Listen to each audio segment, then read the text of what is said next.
Salve Maria Imaculada! Amados irmãos e irmãs, a paz de Cristo Jesus esteja no coração de cada um de vocês e o fogo crepitante do Espírito Santo de Deus. Estamos aqui mais um dia de formação inicial ainda para a nossa total consagração à Santíssima Virgem Maria. O nosso Consagra-te à Santíssima Virgem Maria Brasil. Sejam todos muito bem-vindos à nossa missão, os escravos de Maria, os amigos da cruz. Nós queremos agradecer a cada um de vocês que deram crédito a nós, portanto, que decidiram participar da nossa turma de consagração. Tenho certeza que Nossa Senhora reservou muitas graças para nós, não só para vocês, amados irmãos e irmãs, aqueles que estão em nosso grupo, mas também para nós que estamos ajudando-vos com a graça de Deus a percorrer esse caminho de conversão. Vamos fazer a nossa oração inicial, pedir que o Espírito Santo venha nos iluminar, que venha tomar posse das nossas palavras. Eu quero hoje ouvir a voz do Espírito Santo. Eu não vim aqui para ouvir a minha voz, mas sim a voz do Espírito Santo. Eu peço que Ele venha falar em nossos corações, também pela poderosa intercessão de Nossa Senhora. Pelo sinal da Santa Cruz, livra-nos Deus nosso Senhor dos nossos inimigos. Em nome do Pai, do Filho e do Espírito Santo. Amém. Vinde, Espírito Santo, vinde por meio da poderosa intercessão do Imaculado Coração de Maria, vossa amadíssima esposa. Vinde, Espírito Santo, vinde por meio da poderosa intercessão do Imaculado Coração de Maria, vossa amadíssima esposa. Vinde, Espírito Santo, vinde por meio da poderosa intercessão do Imaculado Coração de Maria, vossa amadíssima esposa. Lembrai-vos, ó Piíssima Virgem Maria, que nunca se ouviu dizer que algum daqueles que recorreram à vossa proteção, imploraram o vosso socorro, fossem por vós desamparados. Animada, pois, com igual confiança, a vós, ó Virgem, entre todas singular. Como mãe recorro, e de vós eu me valho, e gemendo sob o peso dos meus pecados, me prostro aos vossos pés. Não rejeiteis as minhas súplicas, ó Mãe do Filho de Deus humanado, mas dignai-vos de as ouvir propício e de me alcançar o que vos peço. Amém. Peço também a poderosa intercessão dos santos anjos de Deus, especialmente de São Miguel Arcanjo, que vá à nossa frente, batalhando pelas nossas intenções e também livrando-nos de todo o mal. São Miguel Arcanjo, defendei-nos no combate, sede o nosso refúgio contra as maldades e as ciladas do demônio. Ordena-lhe Deus, instantemente o pedimos, e vós, príncipe da milícia celeste, pela virtude divina, precipitai no inferno a Satanás e a todos os espíritos malignos que andam pelo mundo para perder as almas. Amém. Bom, amados irmãos e irmãs, meus caríssimos, hoje vamos dar continuidade ao nosso tema. Ainda estamos na fase inicial, portanto, aqueles que ainda querem entrar no grupo do WhatsApp para assim participar dessa primeira turma de formação online, podem ainda se inscrever, participar. Eu vou deixar aqui na descrição, embaixo do vídeo, o link do grupo do WhatsApp. Também aqueles que quiserem inscrever-se em nosso canal, deixar o seu like, compartilhar com seus irmãos e irmãs, também fiquem muito à vontade e irão estar nos ajudando na evangelização. Na formação passada nós falamos que Jesus Cristo é o nosso único modelo. Também essas são palavras de São Luís Maria Grignion de Montfort, no capítulo 2, quando ele trata que é por esse caminho da verdadeira devoção que nós iremos imitar perfeitamente ao nosso Senhor Jesus Cristo. Jesus é o nosso único modelo de santidade, ou seja, o dever de todos os cristãos, de todo católico. Agora eu falo não só para os católicos, mas também para todos aqueles que se dizem cristãos, que aderiram à doutrina de Cristo. O dever de todo cristão, qual é a finalidade de todo cristão? Imitar Cristo.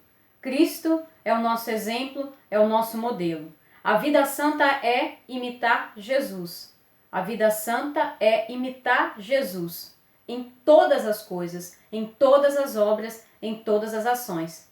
Portanto, todos os santos da Santa Igreja Católica, se nós formos parar para estudar a vida dos santos, nós iremos ver que em suas vidas, as grandes ações dos santos, aquelas que serviram para a sua canonização, eles chegaram ao alto grau, que é chamado as virtudes heróicas, da prática de tudo aquilo que nosso Senhor Jesus deixou.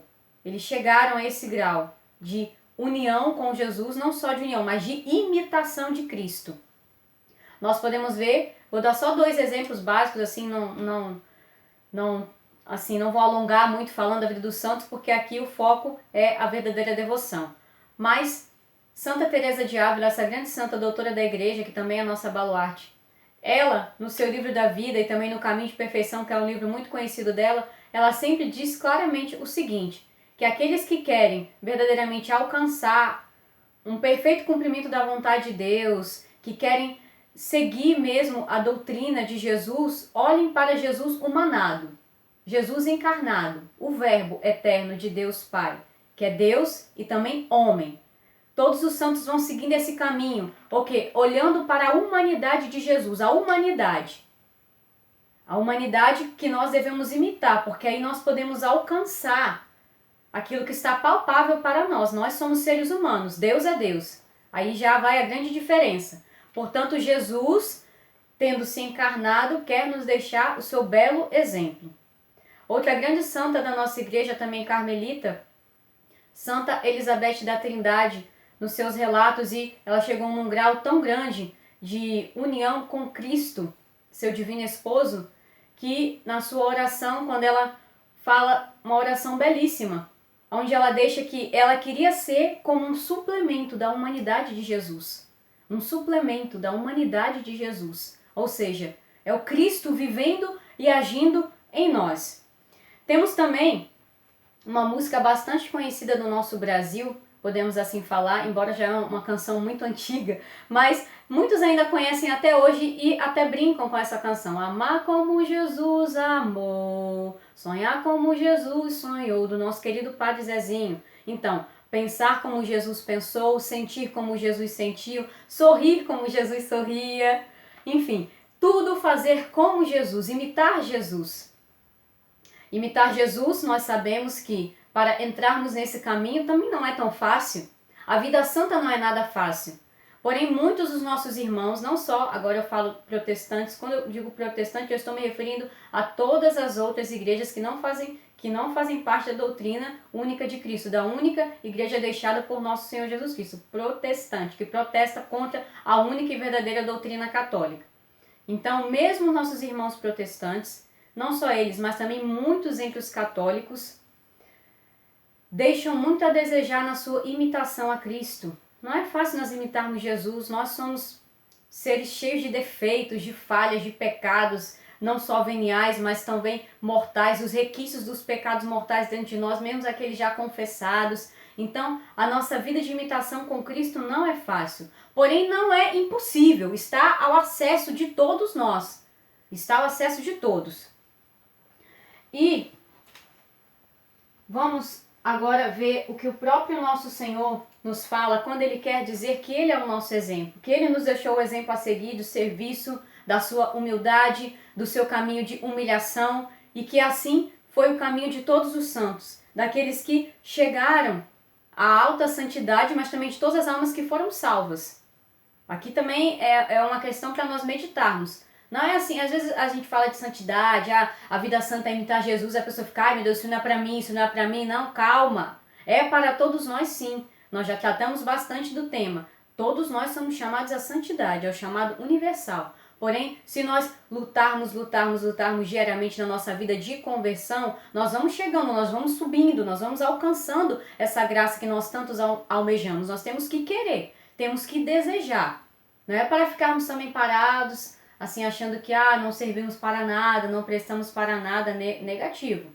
Nós recebemos no nosso batismo a vida da Santíssima Trindade dentro de nós. Nós temos o Pai, o Filho e o Espírito Santo que habita dentro de nós.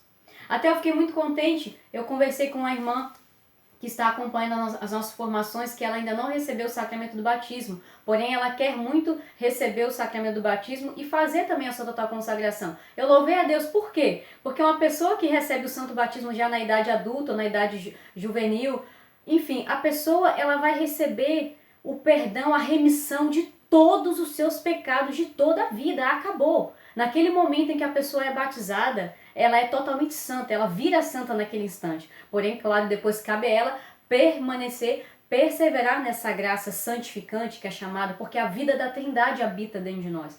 Nós somos seres que temos a habitação de Deus dentro de nós. Dentro de nós. Deus habita, Deus reina. Olha que maravilha. É uma das graças assim que eu fico espantada com a misericórdia infinita de Deus. Eu também tive oportunidade de conhecer outras pessoas que receberam batismo já adultos. Às vezes pessoas assim de 30 e poucos anos, já 40 e poucos anos, receberam batismo. E aquela alegria, o irmão, você vai receber o batismo, então você vai ser santa nessa hora. Aí tem pessoas que infelizmente não entendem a doutrina, não sabem aquilo que a doutrina deixa para nós, aquilo que a palavra de Deus nos ensina, que realmente o batismo é a remissão de todos os nossos pecados. De todas as penas também e as culpas temporais. É isso que é a grande maravilha. A pessoa que, se ela morrer assim que ela recebeu o batismo, depois, logo seguinte, não tiver cometido nenhum pecado mais, ela vai direto ao céu, porque não há o que pagar no purgatório. Não há o que pagar, ela foi santificada, porque Jesus nos mereceu essa graça. Ele morreu por nós para isso, para nos levar direto ao céu. Vamos lá então, a meditação da palavra de hoje. Evangelho segundo São João, capítulo 13. O versículo é do 3 e seguintes. Sabendo Jesus que o Pai tudo lhe dera nas mãos e que saíra de Deus e para Deus voltava, levantou-se da mesa, depôs as suas vestes e, pegando de uma toalha, cingiu-se com ela. Em seguida, deitou água numa bacia e começou a lavar os pés dos discípulos e a enxugá-los com a toalha com que estava cingido. Chegou a Simão Pedro, mas Pedro lhe disse: Senhor, queres lavar-me os pés? Respondeu-lhe Jesus: O que eu faço não compreendes agora, mas irás compreendê-lo em breve. Disse Pedro: Jamais me lavarás os pés. Respondeu-lhe Jesus: Se eu não te lavar, não terás parte comigo. Exclamou então Simão Pedro: Senhor, não somente os pés, mas também as mãos e a cabeça. Disse-lhe Jesus: Aquele que tomou banho não tem necessidade de lavar-se, está inteiramente puro. Ora, vós estáis puro, mas nem todos. Pois sabia quem o havia de trair. Por isso disse: Nem todos estáis puros. Depois de lavar os pés e tomar as suas vestes, sentou-se novamente à mesa e perguntou-lhes: Sabeis o que eu vos fiz? Vós me chamais Mestre e Senhor, e dizeis bem, porque eu o sou.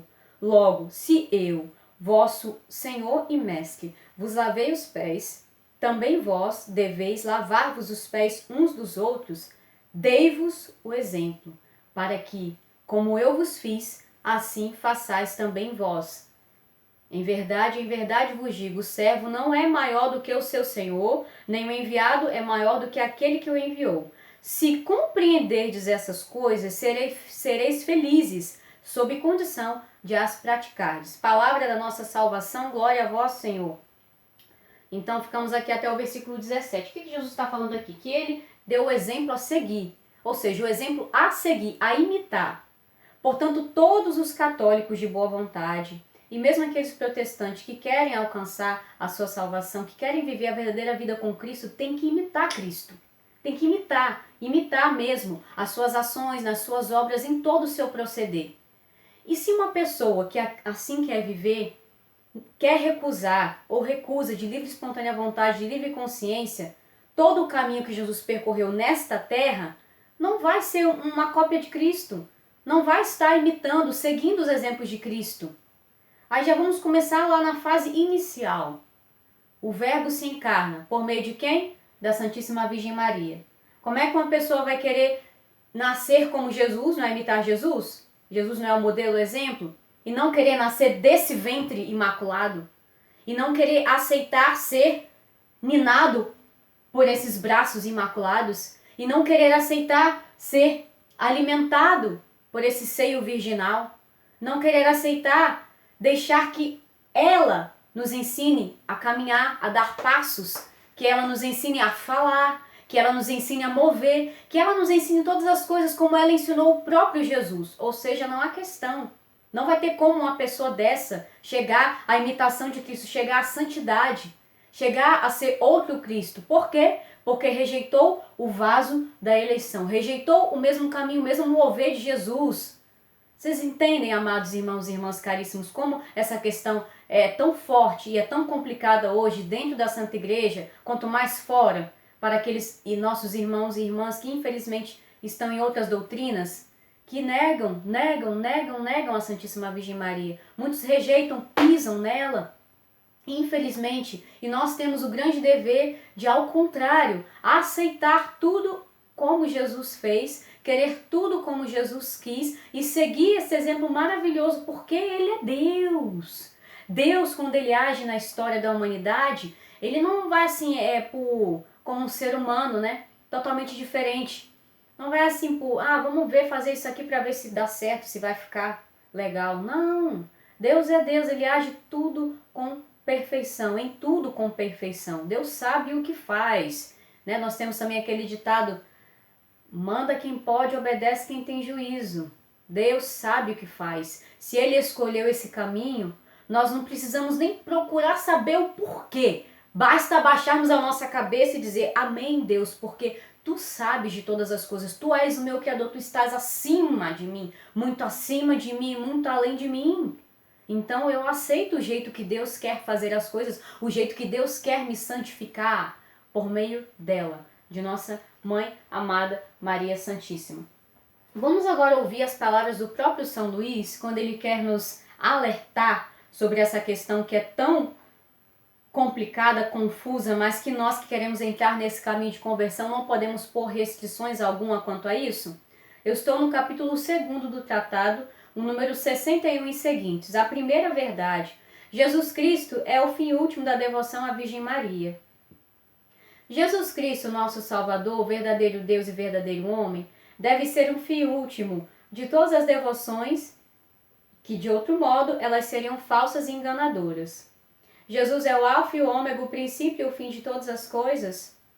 Nós não trabalhamos, como diz o apóstolo, senão para tornar cada homem perfeito em Jesus Cristo, porque só nele habita toda a plenitude da divindade e todas as outras plenitudes de graça, virtude e perfeição, e só nele fomos abençoados com toda a bênção espiritual. Ele é o nosso único mestre que nos deve ensinar, o único Senhor de quem devemos depender, o único chefe a quem nos devemos unir, o único modelo ao qual nós devemos assemelhar, o único médico que nos há de curar, o único pastor que nos deve alimentar, o caminho único que nos deve conduzir, a única verdade em que devemos crer, a única vida que nos deve animar, o único tudo que nos deve bastar em todas as coisas. Ouçamos com atenção São Luís. São Luís ele já bate e já explica e já infunde de uma vez por todas essa certeza da maneira de Deus proceder. Deus não constituiu outro fundamento da nossa salvação, perfeição e glória senão Jesus Cristo. Um pouco mais à frente. Mas se estamos em Jesus Cristo e Jesus Cristo está em nós, não há condenação a temer. Porque assim, nem os anjos do céu, nem os homens da terra, nem os demônios do inferno, nem qualquer outra criatura nos podem prejudicar. Porque não nos poderão separar da caridade de Deus, que está em Jesus Cristo, conforme Romanos 8,39. Parágrafo 62. Se, pois, nós estabelecermos a sólida devoção da Santíssima Virgem, não será para mais perfeitamente estabelecer a de Jesus Cristo e para dar às almas um meio fácil e seguro de encontrar Jesus. Se a devoção à Santíssima Virgem afastasse de Jesus Cristo, deveríamos repeli-la como uma ilusão do demônio, mas muito pelo contrário, como já o fiz ver e voltarei a fazer mais adiante. Essa devoção é-nos indispensável para encontrar perfeitamente Jesus Cristo, para o amarmos ternamente e servirmos com fidelidade. O lamento de São Luís agora. Aqui eu volto meu momento para vós, ó meu amável Jesus, para queixar-me amorosamente a vossa divina majestade, que a maior parte dos cristãos, mesmo os mais instruídos, não saiba a ligação necessária entre vós e vossa Santa Mãe. Vós estáis sempre com Maria, Senhor, e ela está sempre convosco, nem pode estar sem vós, pois deixaria de ser o que é. Maria está de tal modo transformada em vós pela graça, que já não vive, já não existe, sois vós, ó meu Jesus, é que viveis e reinais nela, mais perfeitamente do que em todos os anjos e bem-aventurados. Ah, se os homens conhecessem a glória e o amor que recebeis desta admirável criatura, teriam sobre vós e sobre ela sentimentos muito diferentes dos que têm. Ela vos está tão intimamente unida que seria mais fácil separar a luz do sol ou o calor do fogo. Digo ainda mais, seria mais fácil separar de vós todos os anjos e santos do que Maria Santíssima. Ela vos ama, pois, mais ardentemente e vos glorifica mais perfeitamente do que todas as outras criaturas juntas. Depois disso, meu amável mestre, não é coisa espantosa e lamentável ver a ignorância e as trevas de todos os homens deste mundo a respeito da vossa Santa Mãe? Não falo tanto dos idólatras e pagãos que não vos conhecem e por isso não se preocupam em conhecê-la. Nem falo sequer dos heréticos e cismáticos que não cuidam de ser devotos da vossa Santa Mãe, já que estão separados de vós e da vossa Santa Igreja. Eu falo dos cristãos católicos e mesmo dos doutores entre os católicos, que não vos conhecem nem a vossa Santa Mãe, senão de uma maneira especulativa, seca e estéril. Indiferente, embora façam profissão de ensinar a verdade aos outros. Estes senhores só raramente falam da vossa Santa Mãe e da devoção que se lhe deve ter, porque dizem temer que se abuse dela e se faça a vós injúria, honrando demasiadamente a vossa Santa Mãe. Um pouco mais à frente, São Luís continua exclamando: ó meu amável Jesus, terão essas pessoas o vosso espírito? Dão-vos gosto procedendo deste modo? Agradar-vos-á quem não empregue todos os esforços para agradar a vossa mãe com receio de vos desagradar? Por acaso a devoção à vossa Santa Mãe impedirá a vossa? Atribui-se ela a si mesma a honra que lhe prestam? Forma ela um partido à parte? É ela uma estrangeira sem alguma ligação para convosco? Desagradar-vos-á quem procure agradar-lhe a ela? Separa-se ou afasta do vosso amor quem a ela se dá e ama? Então, sem mais palavras, São Luís ele nos deixa muito claro: imitar Jesus é não negar o caminho que ele escolheu para chegar até nós e para também nos ensinar o caminho da nossa santificação pessoal. Mas eu falo para vocês, amados irmãos e irmãs, para muitos católicos falta ainda o molde que o próprio Deus escolheu, que ele próprio criou. É incrível isso. Muitas vezes nós não paramos para meditar, mas eu acho fantástico, fantástico, fantástico. Deus, ele pôde escolher a sua própria mãe. Nós, seres humanos, não podemos escolher. Ou seja, Deus ele pôde preparar, pôde criar a sua própria mãe. Jesus, verbo encarnado, ele sabia muito bem em qual seio ele queria repousar. Ele ornou primeiramente ela com a virtude, com o dom da Imaculada Conceição, ou seja, de não ter concebido o pecado original, nem pecado atual, nem nenhum outro pecado. Assim nos ensina o dogma da Imaculada Conceição. Nossa Senhora sempre imaculada, sempre sem a mácula do pecado. Portanto, quem escolheu a sua própria mãe foi o seu próprio Filho, o Jesus amado, todo-poderoso. Ele escolheu repousar no seio da Santíssima Virgem. Ele escolheu ser amamentado por ela, ser cuidado por ela, ser abraçado por ela. Ele escolheu aprender com ela a falar. Não é assim que nossas mães da terra fazem conosco? Nos ensinam a falar as primeiras palavras. Imagine o júbilo da Virgem Maria ao ouvir o próprio Deus, menino, pronunciar suas primeiras palavras. Com certeza ele falou Deus. Imagine o júbilo da Santíssima Virgem ao ouvir o seu divino filho, o divino menino, chamá-la de mamãe, mamãe. Então, foi o próprio Jesus que escolheu a sua mãe. Foi o próprio Jesus que escolheu conviver com ela, como nós falamos na última formação, não durante 8, 10, 15 anos, mas durante 30 anos, viver ali, ser educado, ser amado por ela, receber a comida maravilhosa dela, o cuidado maravilhoso dela. Estar com aquela beleza inefável, com aquelas palavras, aqueles colóquios do alto, do céu, que nós não podemos nem imaginar. A conversa entre Jesus e a Santíssima Virgem.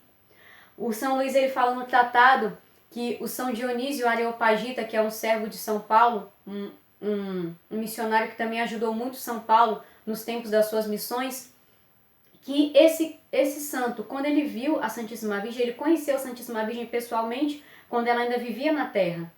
Quando ele viu a Santíssima Virgem, ele estava no seu caminho inicial de conversão.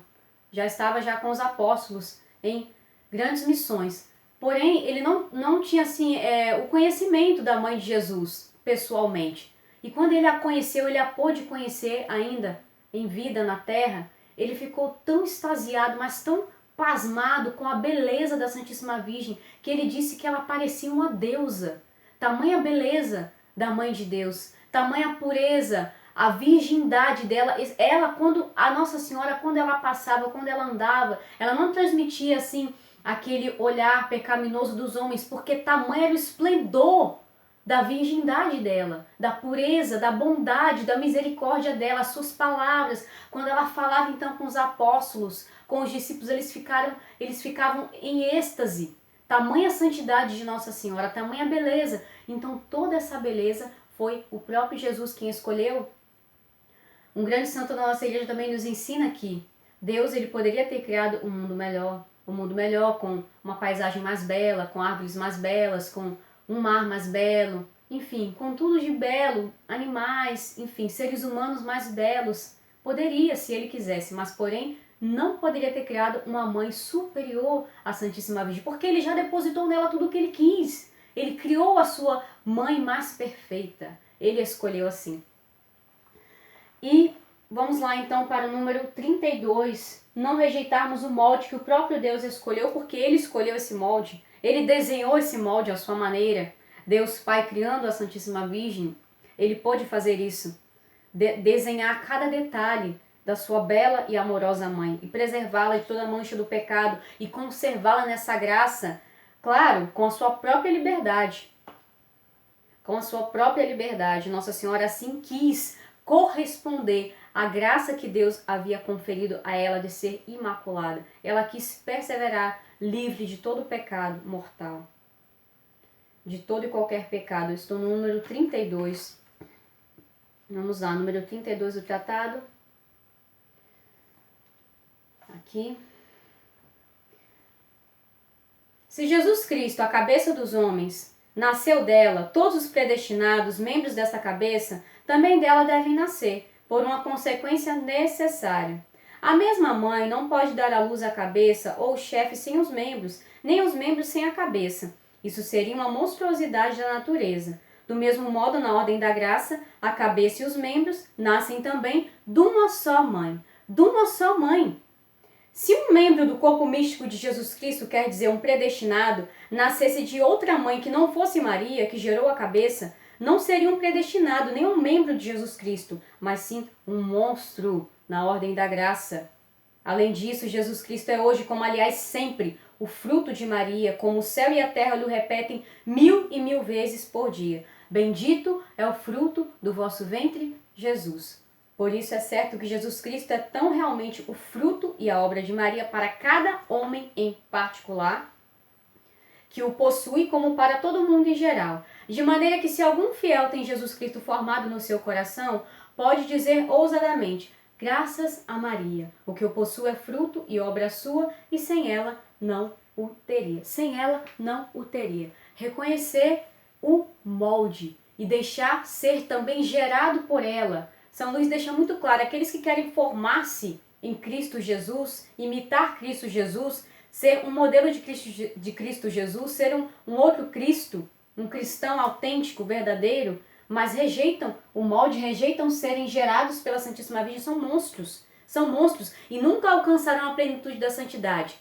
Algo belo que a nossa Santa Igreja nos ensina, nós podemos estudar no Catecismo da Igreja Católica. Um protestante jamais poderá ir direto para o céu, ser santo, canonizado pela Santa Igreja Católica. Por quê? Porque se rejeita os meios que Deus próprio escolheu para a sua santificação e salvação. Como isso acontecerá? Será sempre um monstro na ordem da graça. Não estou dizendo que a misericórdia de Deus não seja infinita, não possa alcançar a salvação e mesmo a santificação para eles, para os nossos irmãos que estão fora da verdadeira doutrina.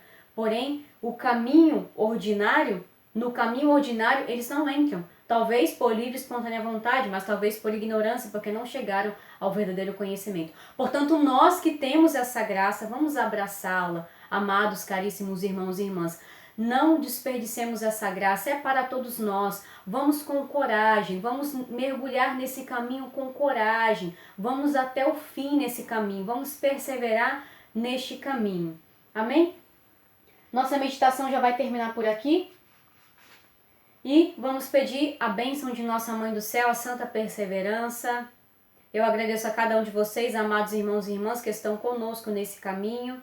E estarei aqui para ajudá-los com a graça e com a misericórdia de nosso bom Deus. Com o vosso Filho, ó Mãe Pia. Abençoai-nos, ó Virgem Maria, em nome do Pai, do Filho e do Espírito Santo. Amém. Salve Maria Imaculada, até a próxima, se Deus quiser.